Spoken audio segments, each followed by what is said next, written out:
From land mark solutions Kurnool అండి. నిజంగా మీరు తమ్నైల్ లో చూసినట్టు 1000 రూపీస్ ల్యాప్టాప్ అనుకుంటున్నారా?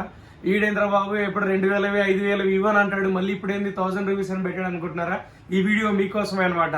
సార్ 2000కి 3000కి కొనే ల్యాప్టాప్ కి మీరు ఏ స్టోర్ లో అయితే కొంటారా అతని దగ్గరికి వెళ్ళి 256 GB SSD ఏమైనా అడగండి, ఎంత తీసుకుంటాడో చూద్దాం. కనీసం 2300 తీసుకుంటాడు. 2300 SSD కాస్ట్ కానీ ల్యాప్టాప్ వస్తుందంటే ఎట్లా ట్రస్ట్ చేయాలండి? రెండోది వచ్చేసి ల్యాప్టాప్ లో సినిమాలో వీడియోలో చూడడానికి ల్యాప్టాప్ కొనాల్సిన పని లేదండి. దానికి మన మొబైల్ ఉంది. కనీసం ఆఫీస్ వర్క్ జావా పైథాన్ కూడా రన్ కానప్పుడు ల్యాప్టాప్ కొనాల్సిన పనే ఉందండి. అండ్ మొబైల్లో కొంటే కూడా వస్తుందండి. చైనా ఫోన్ లో 2000 ఫోన్ లో కూడా వస్తాయి మంచిగా. అండ్ ల్యాప్టాప్ గురించి ఎందుకంటే 30,000 40,000 పెట్టి కూడా సెకండ్ హ్యాండ్ కొంటున్నారు. 30,000 40,000 బడ్జెట్ లో ఒకసారి గూగుల్లో చూడండి. i7 11th జనరేషన్ ప్రాసెసర్ 45,000 నుంచి ఉంది తెలుసా.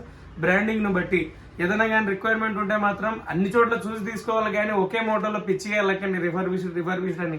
నేను మీద కూడా రిఫర్బిష్డే, బట్ నష్టపోకండి అని చెప్తున్నానండి.